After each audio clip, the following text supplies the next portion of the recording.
Assalamualaikum warahmatullahi wabarakatuh.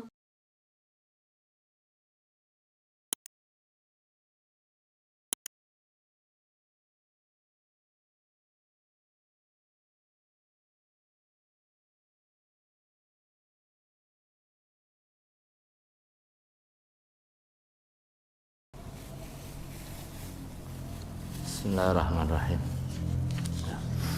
Ya Rabbi bil Mustafa balligh maqasidana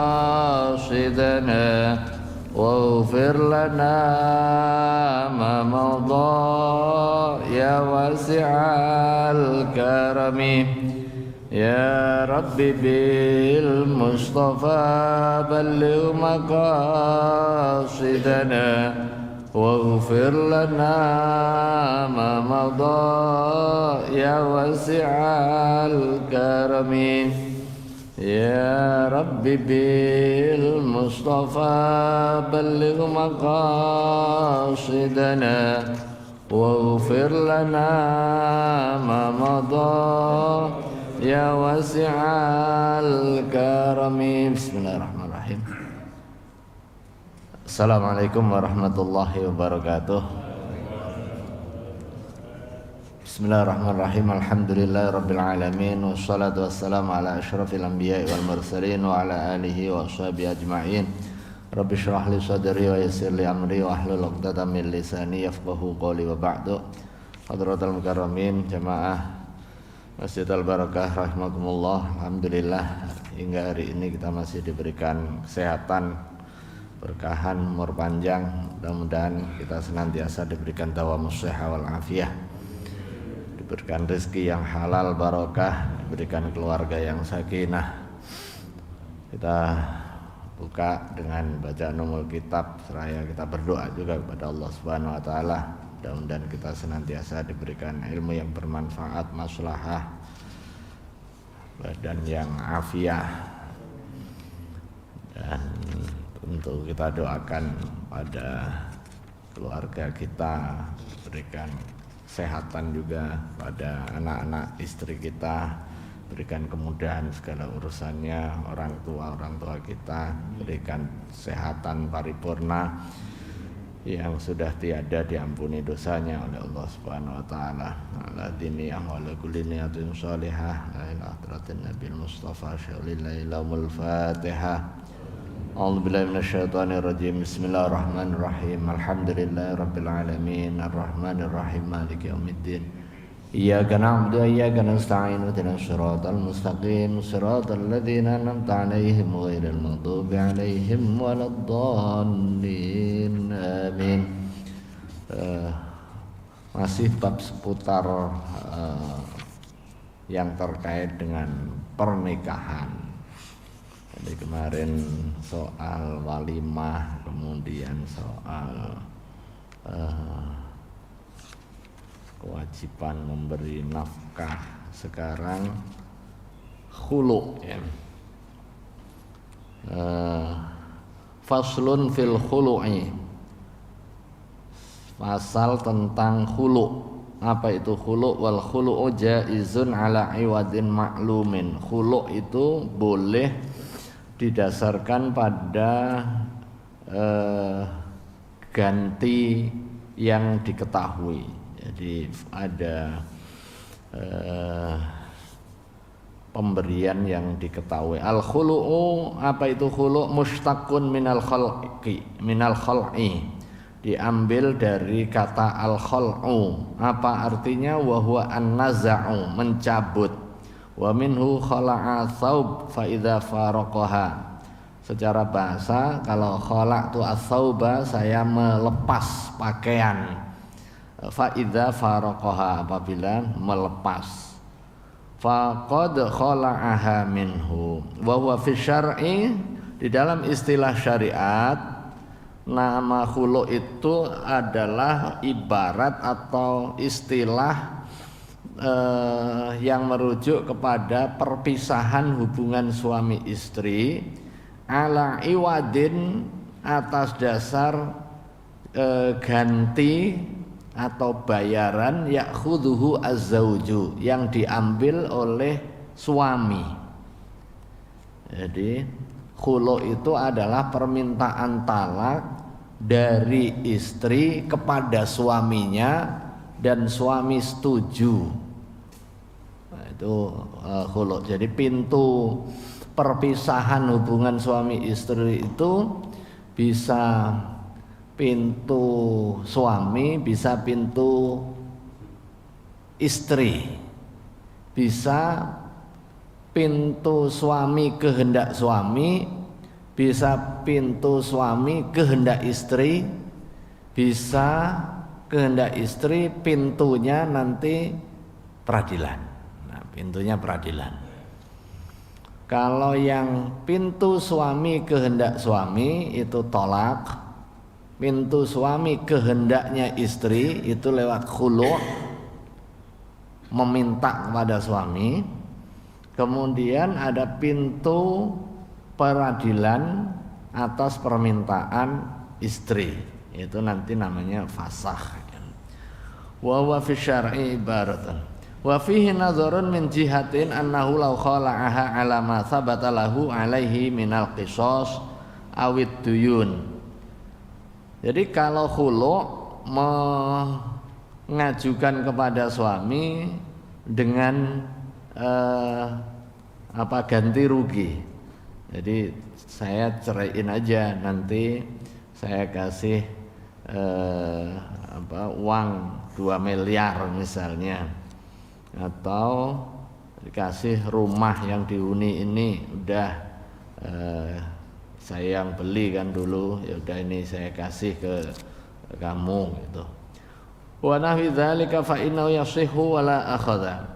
Tetapi ada masalah yang terkait dengan aspek fikih tentunya, seandainya khulu itu didasarkan pada pembebasan hutang. Nah, pembebasan hutang. Jadi ganti ruginya dalam bentuk pembebasan hutang. Prinsipnya sah juga. Fal ahsan ayyuqala firqah atau furqah ala iwadin raji' ila az-zawj. Nah, pengertian yang paling mudah mengenai khulu itu adalah pisahnya suami istri dengan ganti yang dibayarkan kepada suami. Wa aslu al-khulu'i, dasar dibolehkannya khulu mujma'un ala jawazihi, itu disepakati atas bolehnya sebagaimana disebutkan di dalam Al-Quran dan Sunnah. Wa ja'a bihi Al-Quran wa Sunnah. Qala Allah Ta'ala, di dalam Al-Quran firman Allah, fala junaha alaihi ma fi maftadat bih. Fala junaha, maka tidak ada dosa alaihi ma atas suami istri, fi untuk berpisah, fi maftadat bih atas apa yang dia berikan si istri bihi pada suaminya. Wa an Ibnu Abbas radhiyallahu anhuma, dan di dalam hadis diriwayatkan oleh Abdullah Ibnu Abbas radhiyallahu anhuma, mudah-mudahan Allah meridhai keduanya, anna imra'ata Thabit bin Qais atatin Nabi sallallahu alaihi wasallam, bahwa istrinya salah satu sahabat namanya Thabit bin Qais datang kepada baginda Rasulullah sallallahu alaihi wasallam mengadukan urusan rumah tangganya. Kemudian ia berkata, ya Rasulullah, wahai Rasulullah sallallahu alaihi wasallam, Thabit ibn Qais ma'atibu alaihi fi khuluqin waladinin. Ini suami saya, Thabit bin Qais, ma'atibu alaihi, saya sama sekali tidak masalah terkait dengan akhlak dan keagamaannya. Dia orang baik, kemudian beragamanya juga oke. Walakinni akrahul kufra fil Islam, tetapi saya nggak nyaman aja gitu. Nyaman, akrahu al kufra fil Islam. Saya khawatir murtad nanti kalau terus sama dia. Mungkin ada masalah di luar urusan keagamaan, di luar urusan ketaatan kepada keagamaannya. Faqala Nabi sallallahu alaihi wasallam, kemudian Rasulullah sallallahu alaihi wasallam bersabda, ataruddina alaihi hadiqatahu, apakah kamu mau ngasih kebunnya gitu, ngasih kebun gitu kan. Qalat, kemudian istrinya Thabit bin Qais menjawab, "Na'am, iya." Faqala Rasulullah sallallahu alaihi wasallam, kemudian Rasulullah sallallahu alaihi wasallam bersabda, "Iqbalil hadiqah wa talliqha tatliqah." Terima itu kebun. Si ngomong ke Thabit bin Qais. Wa talliqha tatliqah, dan ceraikan 1 kali cerai. 1 kali cerai itu berarti talak raj'i. Rawahu al-Bukhari. Nah, pelajarannya ini di samping soal khulu', di samping secara hukum ini menerangkan soal kebolehan khulu', pelajaran yang lain apa? Kita boleh menceritakan soal rumah tangga sepanjang itu untuk kepentingan penyelesaian kepada pihak yang memang punya kapasitas untuk bisa menyelesaikan. Nah, sebaliknya jangan sampai curhat urusan rumah tangga di luar hubungan suami istri, hanya sekedar luapan emosi kemudian minta dekengan. Nah, minta dekengan. Jadi itu terlarang. Apalagi curhatnya di medsos. Nah, itu bisa panjang urusannya kan. Hanya gara-gara kelewat ngasih nafkah dari yang biasanya tanggal 26 jadi tanggal 29, itu bisa panjang urusan itu. Jadi nggak boleh. Bahkan di dalam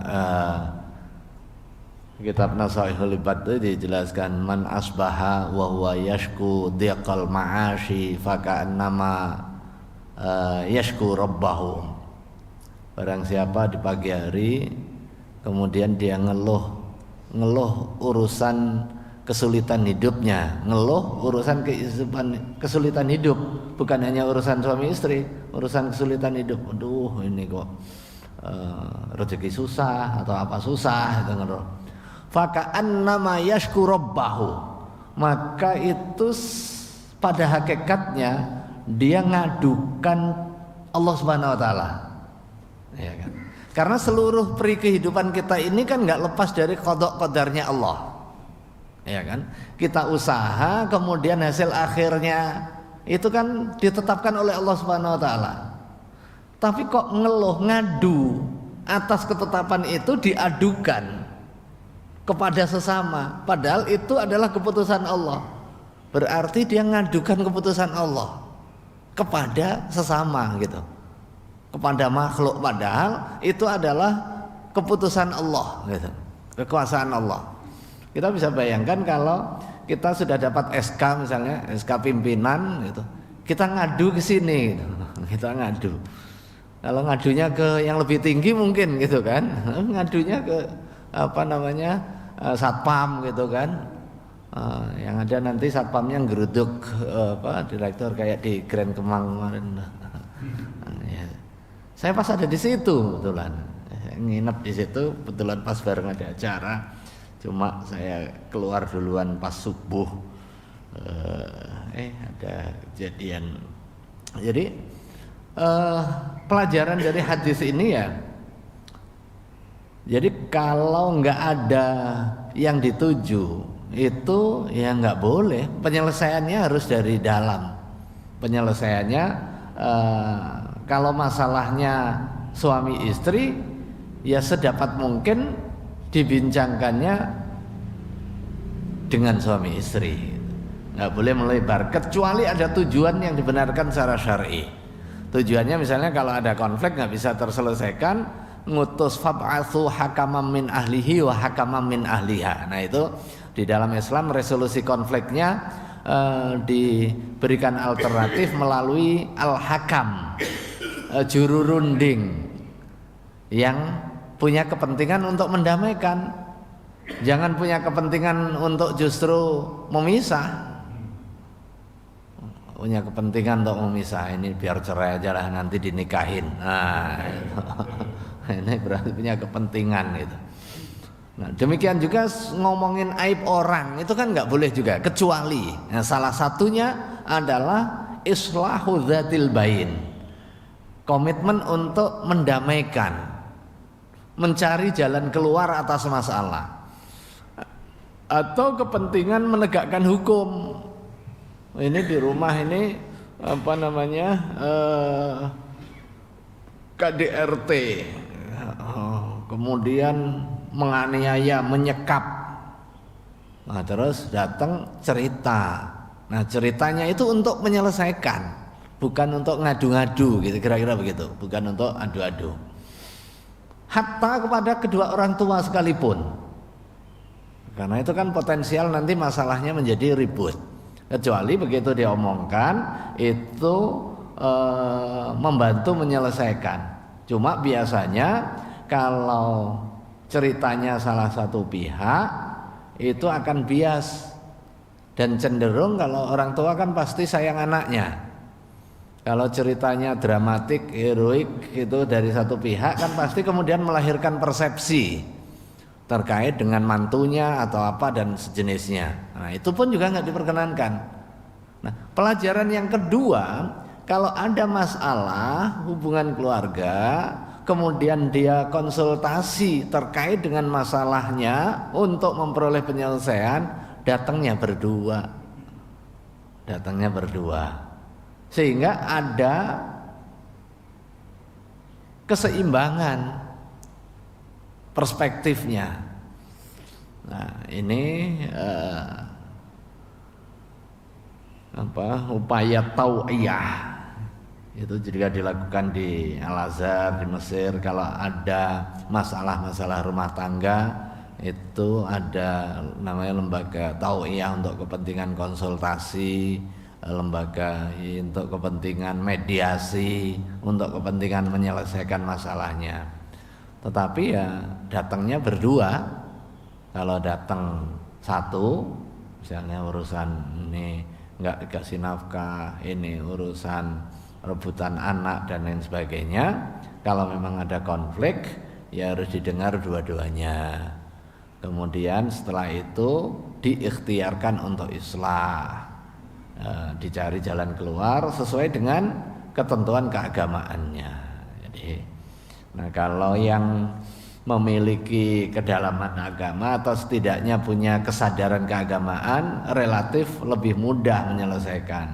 Cuma kalau yang muncul adalah ego minus pengetahuan keagamaan, biasanya susah karena saling menang sendiri, kemudian pengen solusi sesuai dengan kehendaknya. Padahal bisa jadi persepsi dan juga perspektif yang dimiliki tidak utuh menggambarkan situasi masalah. Kalau tahu utuh situasi masalah, bisa jadi solusinya juga tidak mesti seperti yang dibayangkan.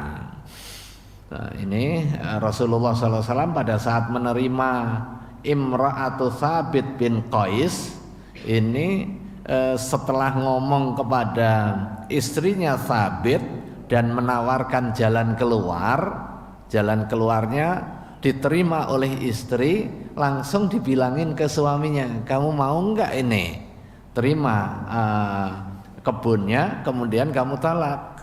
Berarti kan di dalam proses diskusi ini di dalam satu majelis, jadi diberikan jalan keluar oleh baginda Rasulullah SAW dan deal di situ. Nah, pelajaran hukumnya yaitu terkait dengan disyariatkannya khulu sebagai salah satu jalan keluar secara syar'i. Kalau memang sudah tidak ada kecocokan, makanya kalau dalam Islam salah satu sebab pisah hubungan suami istri itu adalah syiqaq. Ketiadaan chemistry ya. Jadi kalau urusan mandul, enggak nafkahi, itu hanya variabel saja sebenarnya. Kan banyak orang yang enggak kerja tapi tetap aja harmonis hubungan suami istri. Jadi enggak ada syekok di situ. Enggak punya anak atau mandul, ini bisa menjadi faktor tetapi bukan satu-satunya gitu. Karena pernikahan itu tujuannya bukan satu-satunya untuk memperoleh keturunan itu gitu. Tanpa memperoleh keturunan pun bisa untuk mewujudkan tujuan pernikahan yang lain, yaitu sakinah mawaddah warahmah. Wala farqa fi jawazil khul'i baina an yukhali'a ala sadaq au ala ba'dihi au ala malin akhar sawa'un kana aqalla minas sadaq au aktsar. Wala farqa, enggak ada beda fi jawazil khul'i, di dalam bolehnya khulu, baina an yukhali'a ala sadaq, antara khulu ganti ruginya atas mahar, jadi mengembalikan mahar, au ala ba'dihi, atau sebagian dari mahar yang telah diberikan, au ala malin akhar, atau jenis harta yang lain yang bukan terkait dengan maharnya, sawa'un kana aqalla minas sadaqi au aktsar, baik lebih banyak atau lebih sedikit dari mahar yang pernah diberikan. Wala farqa bainal aini wad daini wal manfaah, dan enggak ada beda ganti rugi yang diberikan adalah materi al-ain wad-dain atau hutang, wal manfaah atau manfaat atau jasa. Jadi ini uang kontrakan rumah itu udah aja ambil gitu. Tapi barangnya enggak dikasih, tapi manfaatnya yang diberikan. Wadhabituhu, dan ketentuannya, anna kullama jaza ayyakuna shadaqan jaza ayyakuna iwadan fil khul'i. Patokannya adalah setiap harta yang boleh untuk digunakan sebagai mas kawin, maka boleh untuk digunakan sebagai ganti di dalam akad khulu'. Li umumi qawlihi, didasarkan kepada keumuman firman Allah Subhanahu wa taala, fala junaha alaihi ma fi maftadat bih, di dalam surah Al-Baqarah 229. Fala junaha, maka tiada dosa alaihima, atas keduanya suami istri, fi maftadat bih, atas apa yang diberikan. Wali annahu aqdun ala bud'in, karena khulu' ini akad atas hubungan suami istri, fa asbahan nikah, maka ini juga menyerupai nikah. Wa yushtaratu fi iwadil khul'i ayyakuna ma'luman mutamawwilan, disyaratkan di dalam menentukan iwad, menentukan ganti di dalam khulu', hendaknya juga diketahui jenis kadarnya, makluman, dia sudah diketahui, enggak boleh udah nanti saya ganti, gantinya apa enggak jelas, enggak boleh. Mutamawilan, bermakna atau ya berharga, enggak boleh ngasih sesuatu yang enggak ada nilainya. Jadi dalam bentuk sesuatu yang diketahui dan ada nilainya. Ma'asair syurutil a'wad, disertai dengan syarat-syarat lain yang terkait dengan ganti rugi. Seperti apa? Kal qudrati ala taslim, mampu untuk diserahkan. Enggak boleh juga iwatnya itu burung yang lepas, enggak mampu untuk diserahkan. Pokoknya nanti kalau kena ya buat kamu aja, enggak boleh. Wastiqrarul milki, dan tetapnya kepemilikan. Enggak boleh ngasih rumah yang masih sengketa. Udah itu masih sengketa, itu kalau menang nanti ambil, enggak boleh. Wa ghairi dzalika li'annal khulu' aqdul muawadah, karena khulu' itu adalah akad pemberian. Fa asbaha al-bai' was shadaq, mirip aturannya dengan jual beli dan juga mahar, karena ini terkait dengan pemberian, ya, terkait dengan perpindahan hak milik. Wa hadza sahihun fil khul'i sahih, dan ini aturan yang benar di dalam khulu' yang benar. Amal khulu'ul fasid, adapun khulu' yang enggak benar, yang rusak, fala yushtaratu al ilmu bihi falau khala'aha ala majhulin, kalau seandainya khulu atas sesuatu yang enggak jelas, katsaubin ghairi muayyanin, seperti nanti dikasih pakaian tapi enggak jelas, au ala hamli hadhi dabah, atau ganti ruginya ini hewan yang masih ada di dalam kandungan hewan ini gitu. Au khala'a bi syartin fasid ka syarti alla yunfiqu 'alaiha wa hiya hamil, atau dengan syarat yang enggak dibenarkan. Misalnya dengan syarat nanti enggak usah memberikan nafkah ke janin yang ada dalam kandungan. Padahal janin itu tanggung jawabnya suami gitu. Nafkah anaknya itu kan tanggung jawab suami gitu. Nah, ini la suknalaha, atau enggak usah dikasih tempat tinggal untuk si anaknya. Au khala'aha bi alfin ila ajalin majhul, atau dengan uang tapi tempo yang enggak diketahui. Jadi nanti saya kasih 10 miliar lah, tapi kapan-kapan ya. Nah, kapan-kapannya enggak ketahuan. Jadi itu wa nahwi dzalika banat minhu fi hadhihi surah bi mahril mithli, amma husulu al firqah fali annal khulu' imma fasakh au talaq. Kalau dalam kondisi yang seperti ini jatuh juga kalau dia ngomong khulu', cuma in kana faskhan fan nikah la yafsud bi fasadil iwad. Jatuhnya bisa fasakh atau tolak. Nah, kalau fasakh, in kana faskhan, jika dia jadi fasakh, fan nikah la yafsud bi fasadil iwad. Nikah itu enggak rusak sebab rusaknya ganti. Ya, jadi fakadza faskhuhu idza al-fusukh tahqi al-uqud wa in kana talaqan fat-talaqu yahsulu bila iwadin. Jadi kalau fasakh nikah enggak rusak sebab rusaknya ganti rugi. Tapi kalau tolak, fat-talaqu yahsulu bila iwadin. Tolak itu jatuh, berhasil sekalipun tanpa ganti. Itu.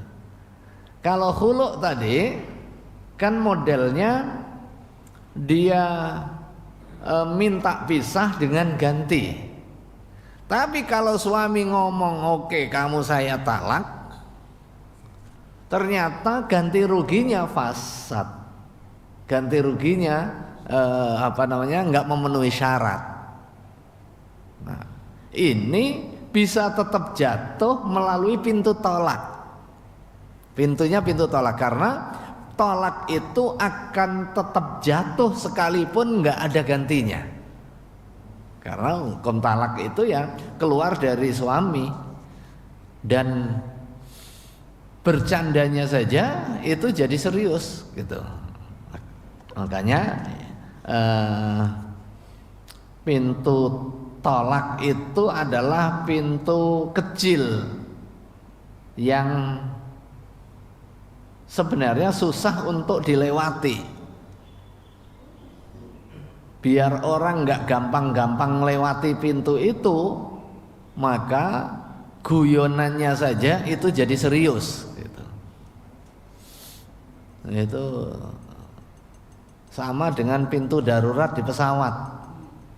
Nah, itu dijelasin sih ilmunya, tapi jangan sekali-kali buka kalau nggak ada instruksi.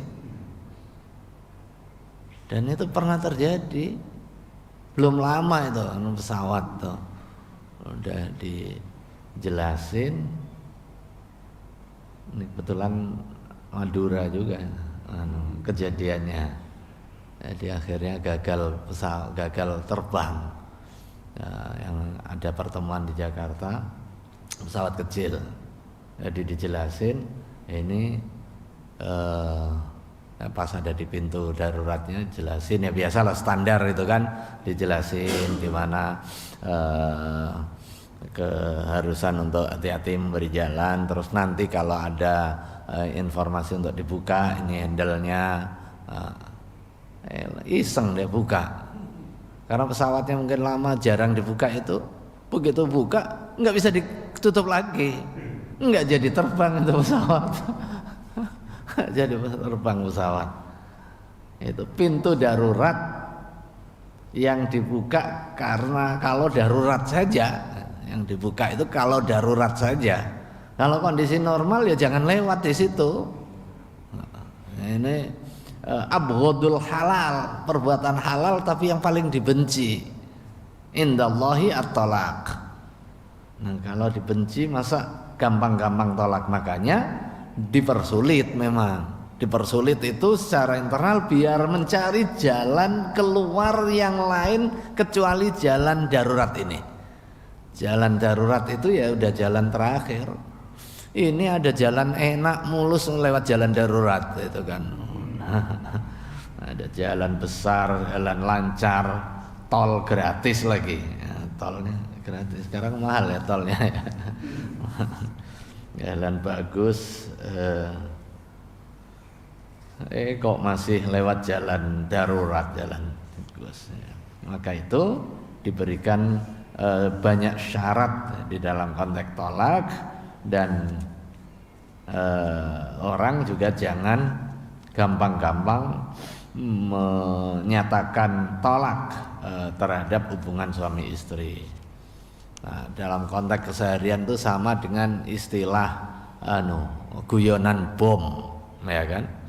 Guyonan bom itu kalau di medsos itu bisa dicari, kalau di pesawat langsung diturunin itu, langsung diturunin, sekalipun itu guyonan. Jadi karena itu rawan soal guyonan, makanya guyonannya pun nggak boleh. Kira-kira begitu, guyonannya pun itu nggak boleh. Ini kan beberapa kali juga kejadian kan soal guyonan, ya guyonan sama temennya aja. Ada tasnya berat, ada bom, langsung dengar itu udah langsung diambil, diturunin, diinterogasi, nggak jadi terbang. Dan itu nggak sekali dua kali gitu, nggak sekali dua kali. Kayaknya memang hati-hati juga guyonan, termasuk apalagi urusannya adalah urusan terkait dengan perkawinan. Imma fasun au talaq, fa in kana talaqan fa talaqu yahsulu bila iwadin, wa ma lahu husulun bila iwadin fa yahsulu ma'a fasadil iwadi. Jadi tolak itu fatalaqut yahsul, tolak itu jatuh bila iwadin, tanpa ada ganti rugi. Wa ma lahu husulun bila iwadin, dan atas sesuatu yang jatuh tanpa iwad, fayahsulu ma'a fasadil iwadi, maka juga jatuh, juga berhasil disertai dengan rusaknya iwad.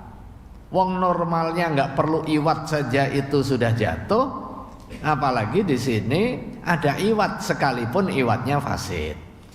Kan nikahi seperti nikah, bal aula liquwati at-talaq wa sarayatuhu, bahkan lebih kuat. Jadi ini mirip nikah juga.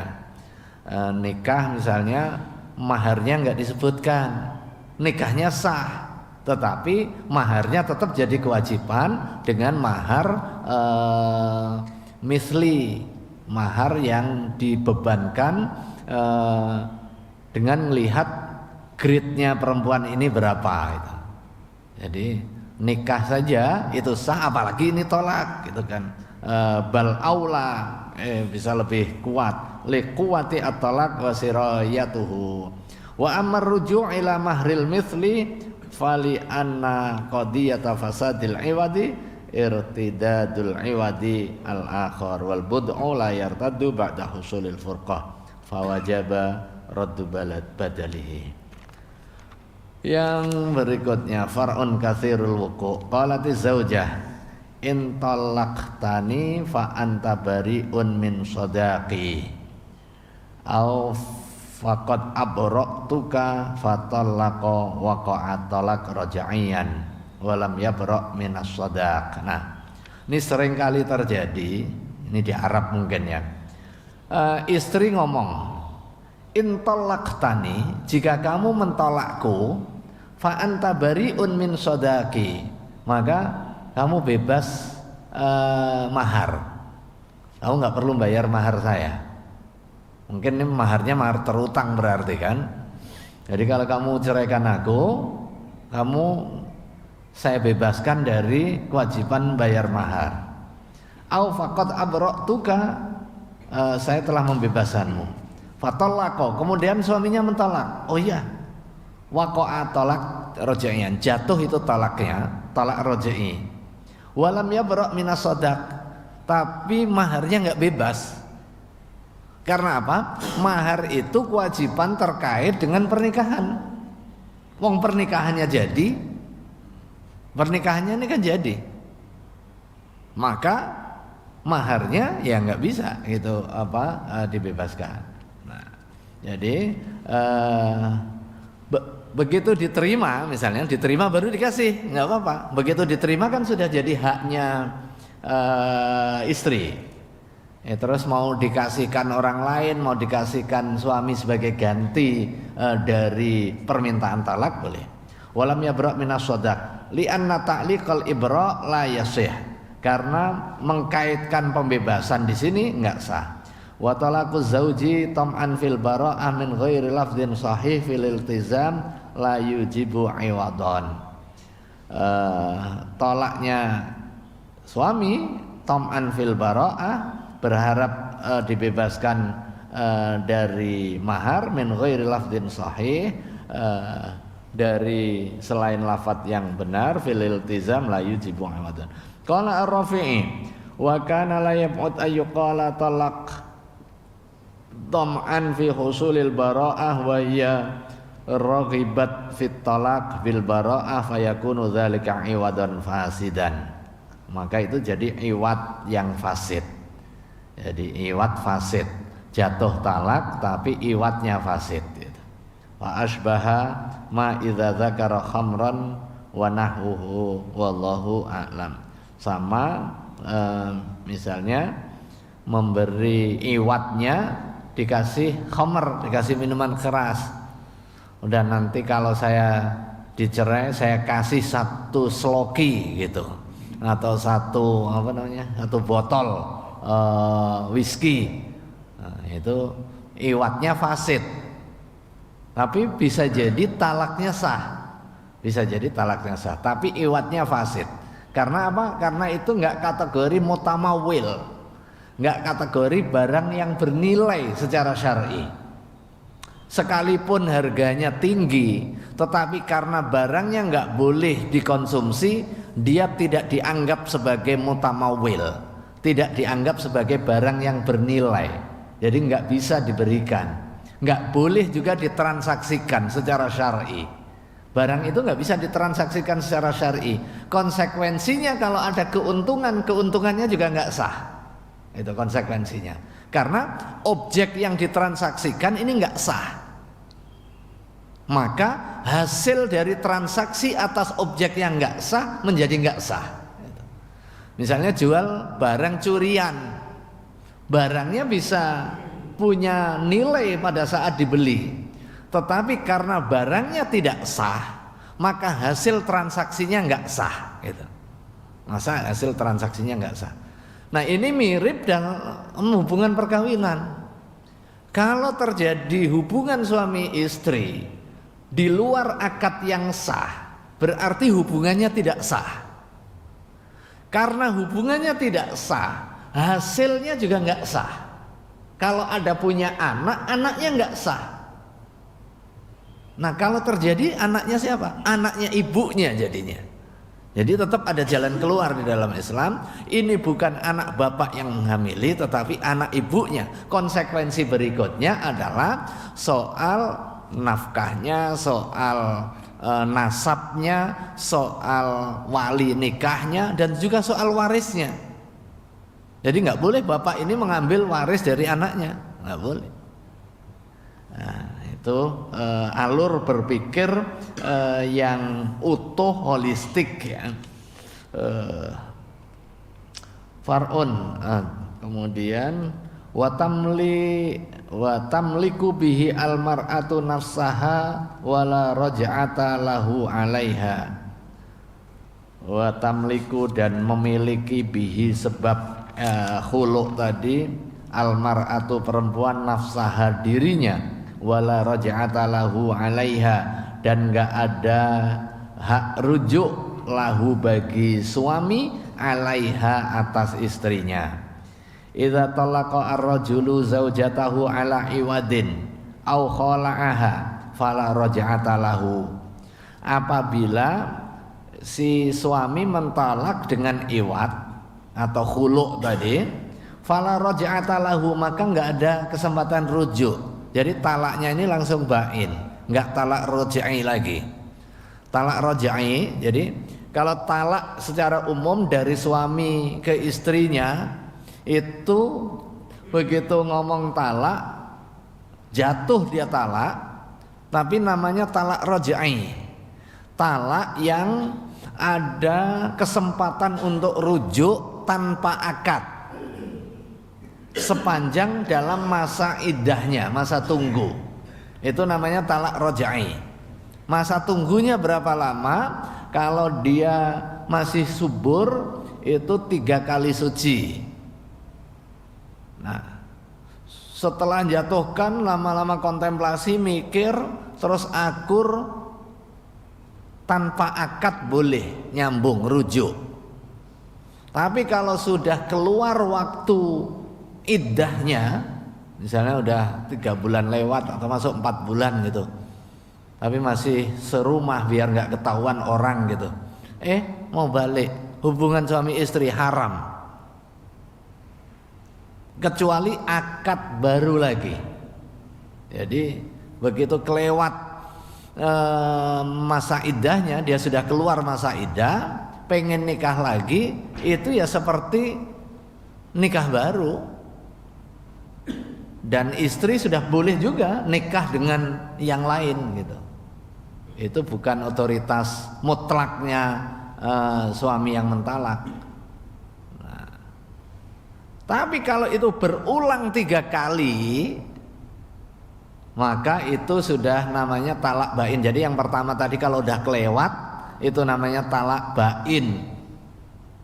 Kalau sebelumnya talak raj'i, talak bain itu keluar, namanya bain sughra. Kalau yang baru 1 atau 2, itu boleh nikah langsung. Tapi harus dengan akad baru, mahar baru, saksi baru, walimah baru juga boleh.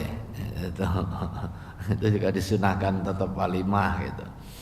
Tapi umumnya ya kalau udah yang orang yang baru yang kedua aja kadang nggak walimah, apalagi ini yang lama lagi kan akadnya, jadi kecil kemungkinan walimahnya. Tapi kalau udah berulang 3 kali nggak boleh, sekalipun pengen nikahin harus dinikah dulu oleh orang lain, kemudian dicerai, kemudian habis masa iddah baru boleh. Jadi harus melalui perantara pernikahan oleh orang lain dulu. Jadi memang harus hati-hati menggunakan pintu talak sebagai salah satu solusi di dalam hubungan rumah tangga. Pikir dahulu, jangan sampai menyesal belakangan. Idza talaqa rajulu zaujatahu ala iwadin aw khala'a fala raj'ata lahu. Kalau pintu perceraiannya lewat khulu, maka enggak ada rujuk gitu. Fala raj'ata ini bukan raj'i statusnya. Fala raj'ata lahu. Karena apa? Karena pada hakikatnya perceraiannya itu kehendaknya istri dan disetujui suami. Kalau yang tolak resmi tadi itu kan kehendak suami, terus diberikan ruang mikir. Tapi kalau ini sudah kehendak berdua, ini sudah disetujui, maka fala raj'ata lahu, maka enggak ada rujuk. Sawa'un kanal iwadu sahihan aw fasidan, baik iwadnya itu sahih atau fasid. Sawa'un qulna al-khulu' faskhun aw talaqun, baik jenisnya talak atau fasakh.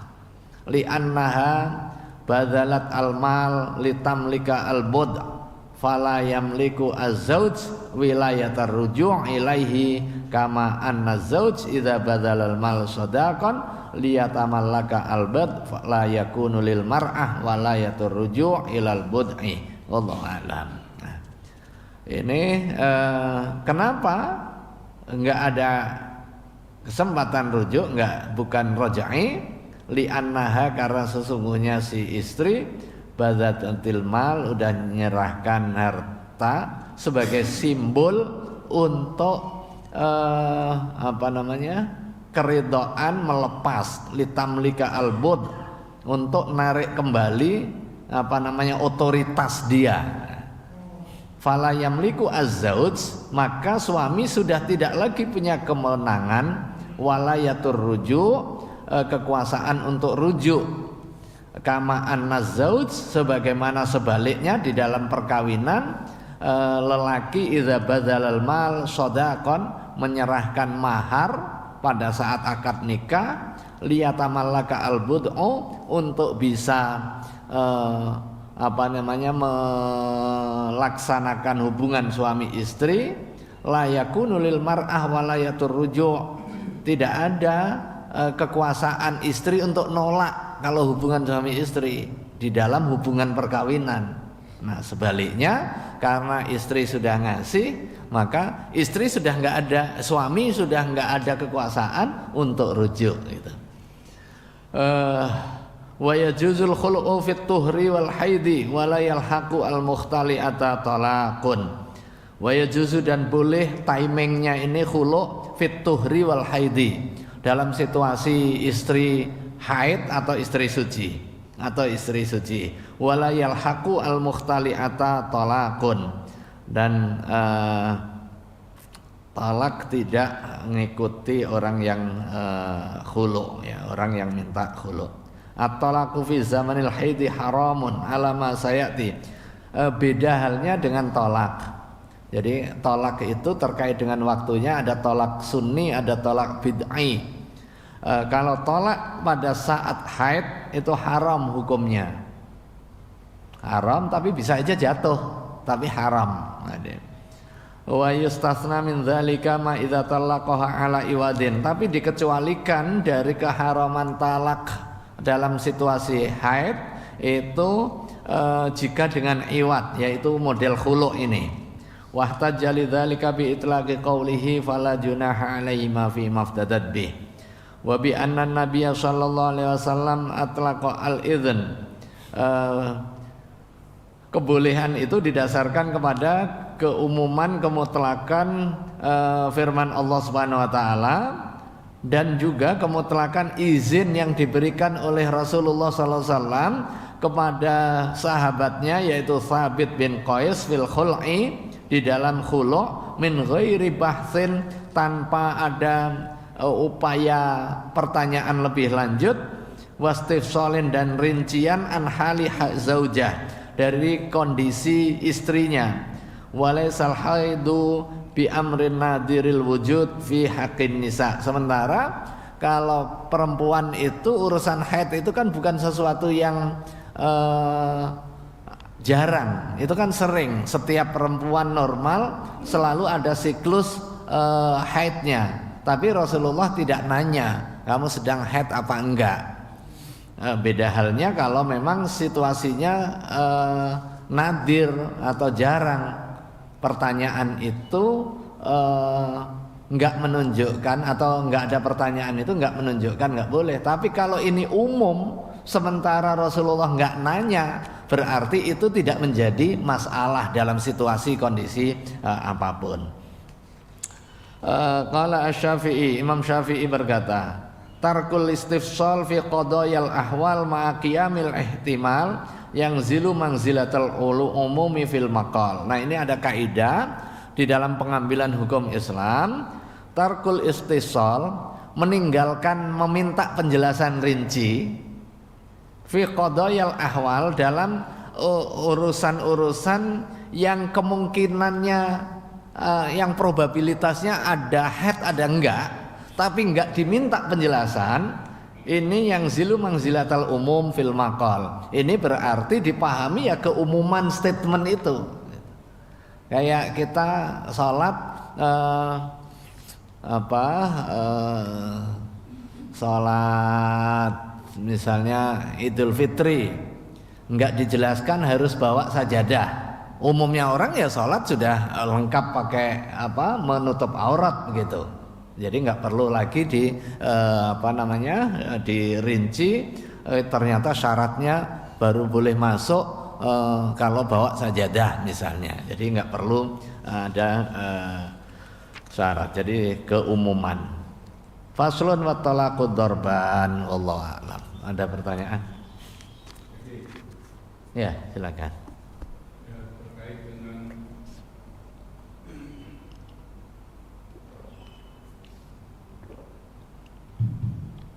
Terkait dengan kata-kata cerai, dulu saya pernah ingat kata-kata orang tua jangan sekali-sekali kalau menikah atau berantem mengatakan pada istri cerai. Nah, itu saya mau tanya hadisnya apa karena kalau orang tua bilang itu akan bangkrut, akan kasih istilahnya bangkrut itu akan jatuh miskin, melarat, rezekinya tidak akan datang lagi. Nah, terus yang kedua, jika ada seseorang yang sudah bercerai tetapi masih satu rumah Kiai, nah tindakan kita ini seperti apa? Karena katanya kan akan menjadi maksudnya dia melihat itu auratnya, melihat aurat walaupun sudah bercerai, istri melihat suami melihat aurat istri, itu kan akan menjadi jinah Kiai. Nah, pengaruh dengan tetangga atau sekitar rumah ini untuk kita kena apanya nanti, ajalnya atau bagaimana nih?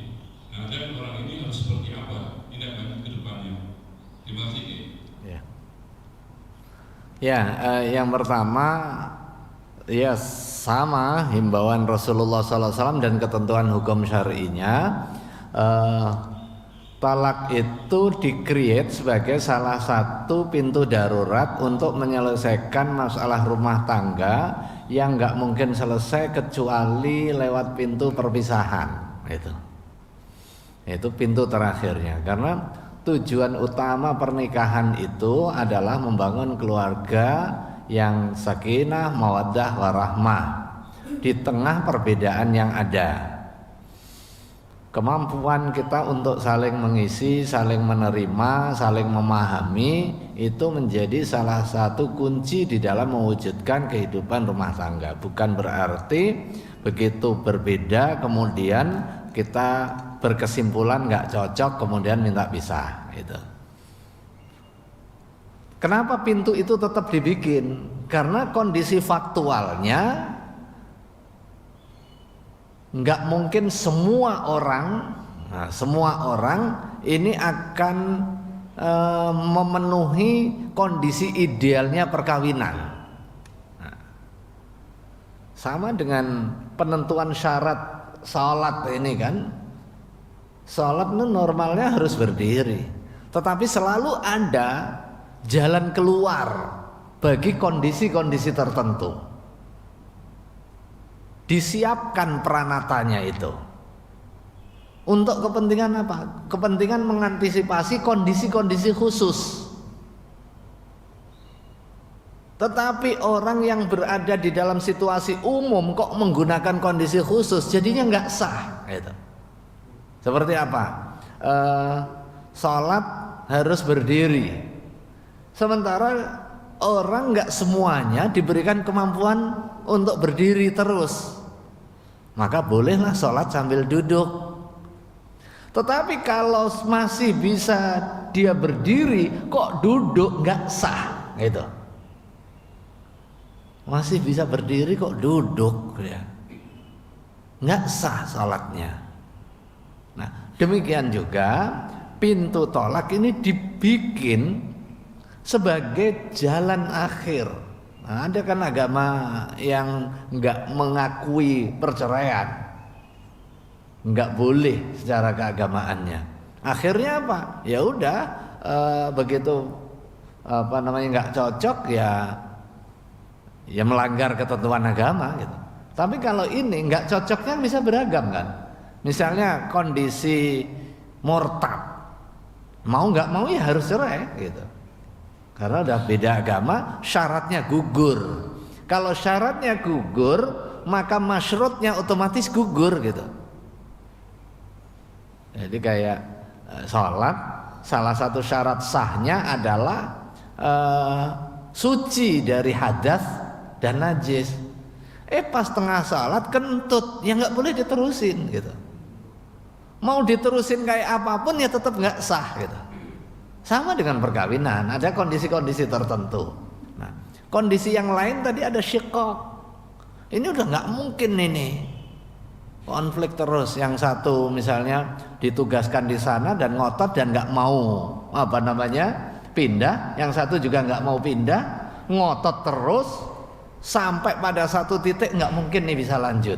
Ya sudah, jalan keluarnya udah nggak usah dipaksain juga. Tapi kalau memang masih bisa dikompromikan, sedapat mungkin dia bisa dikompromikan. Nah, itu salah satu hikmahnya kenapa orang tua kita dulu jangan sedikit-sedikit ngomong talak. Dan ada hadisnya, jadi salasun jidduhun najid wa hazluhun najid. Ada 3 hal yang seriusnya itu serius, bercandanya pun juga jadi serius. Bercandanya jadi serius. Artinya apa? Kalau sedikit-sedikit tolak, itu yang ada di dalam pikirannya melintas. Ya udah, penyelesaian masalah itu tolak salah satunya. Sama dengan kita bab soal pembiasaan. Kalau orang biasa bahkan dalam alam pikirnya saja sudah terlintas, ini akan mudah orang melakukan sesuatu yang ada di dalam lintasan pikirannya. Tetapi kalau kita menghindarkan diri dari pikiran negatif, pikiran aja, dia akan bisa dikontrol dari perbuatan negatifnya. Dimulai dari menghilangkan pikiran negatif dari diri kita. Makanya tontonan infotainment soal cerai itu dihilangin aja. Jadi nggak usah nonton gitu kan. Nah, kalau kita nonton, setidaknya kita punya referensi. Salah satu jalan keluarnya adalah cerai. Hanya gara-gara kurang nafkah, hanya gara-gara diejek gitu kan. Karena apa? Tontonannya adalah negatif. Dengernya itu juga negatif gitu. Jadi pendengaran, pelihatan itu akan mempengaruhi mindset kita, mempengaruhi cara pandang kita. Karena itu di 2010 pada saat TV marak-maraknya, saya waktu itu masih ingat betul tempatnya di Hotel Saripan Pasifik, sekarang jadi Hotel Sari, Hotel Sari ada Munas MUI, salah satunya menetapkan fatwa soal infotainment itu haram. Karena apa? Posisinya adalah menceritakan aib dirinya, aib orang lain aja nggak boleh, ini aib dirinya dicerita-ceritain dan kemudian bangga dengan aibnya. Kan, udah sakit nih orang kan, aib diri yang biasanya ditutupin, ini kok dicerita-ceritain, bangga di depan kamera dan kemudian dikapitalisasi, dijadikan industri kan itu, diberitakan untuk menaikkan rating. Dan cilakanya banyak penggemarnya. Penggemarnya biasanya habis arisan. Ya. Nah, kemudian dampaknya, memang yaitu dampaknya itu tadi. Kenapa pikiran saja cerai akan menyebabkan dampak sosial? Pertama mulai dari pikiran, kemudian begitu perceraian, syiqaq kan pasti nggak tenang nih orang. Nggak tenang akan berpengaruh kepada kehidupan sosialnya. Karena pasti kalau dia punya anak, dia yang pasti anaknya kehilangan kesempatan untuk memperoleh pengasuhan di dalam lingkungan keluarga yang normal kan. Potensial konflik, tetapi yang pasti anaknya kehilangan kesempatan pengasuhan di dalam kedua orang tua yang akur. Ada mungkin dalam kondisi tertentu pisah baik-baik, anaknya juga memperoleh pengasuhan baik-baik. Tetapi baik-baiknya ini nggak mungkin di dalam satu keluarga kan? Ada keluarga satu, ada keluarga satu. Ini kalau dalam perkembangan anak itu pasti menimbulkan split, keterpecahan dia. Keterpecahan di antara dua induk itu, dua orang tua, ayah dan juga ibunya. Kemudian yang berikutnya, kalau sudah cerai kok masih satu rumah. Nah, lihat talaknya talak rojai apa talak bain. Kalau talak rojai memang nggak disarankan untuk keluar dulu. Talak rojai biar ada kesempatan kontemplasi, terus kalau suatu waktu dia bisa rujuk, diharapkan gitu. Tapi kalau talaknya sudah talak bain, maka haram hukumnya hubungan suami istri tanpa nikah. Itu kan sama dengan orang lain, statusnya sama. Kalau ada laki perempuan hidup di dalam satu rumah tidak nikah gitu, potensial terjadinya fitnah. Maka itu ya nggak boleh, kecuali rumahnya apartemen beda kamar gitu kan. Jadi satu apartemen sih tapi beda kamar gitu, beda kamar. Tapi kalau satu rumah, apalagi satu rumahnya itu hanya 1-2 kamar, ya itu orang lain, statusnya sudah orang lain banget, sama dengan ya sama orang lain, namanya orang lain ya, sama dengan orang yang nggak ada ikatan suami istri, memang sudah lepas ikatan suami istrinya. Bagaimana respon kita sebagai tetangga ya sama dengan respon ketika ada orang ngekos, hubungan nggak ada suami istri tapi kok tinggal satu rumah, ya diingetin Pak RT, Pak RW-nya ngingetin, nggak boleh kan, ada aturan sosial masyarakat kita soal tertib hukum. Itu kan secara hukum juga nggak dibenarkan gitu. Tinggal satu rumah, apalagi tanpa ada ikatan perkawinannya. Bedanya kalau memang itu kos-kosan, satu rumah banyak kamar, kos-kosan umumnya difahami oleh publik bahwa itu terpisah gitu. Tapi kalau dipahami publik itu adalah satu, termasuk juga urusan-urusan auratnya, ya itu nggak boleh itu secara syar'i dan secara sosialnya. Wallahu a'lam bishawab. Kita akhiri dengan bacaan Ummul Kitab Al-Fatihah. A'udzubillahi minasyaitonirrajim. Bismillahirrahmanirrahim. Alhamdulillahirabbil alamin. Ar-Rahmanir-Rahim. Maliki yaumiddin. Iyyaka na'budu wa iyyaka nasta'in. Ihdinas siratal mustaqim.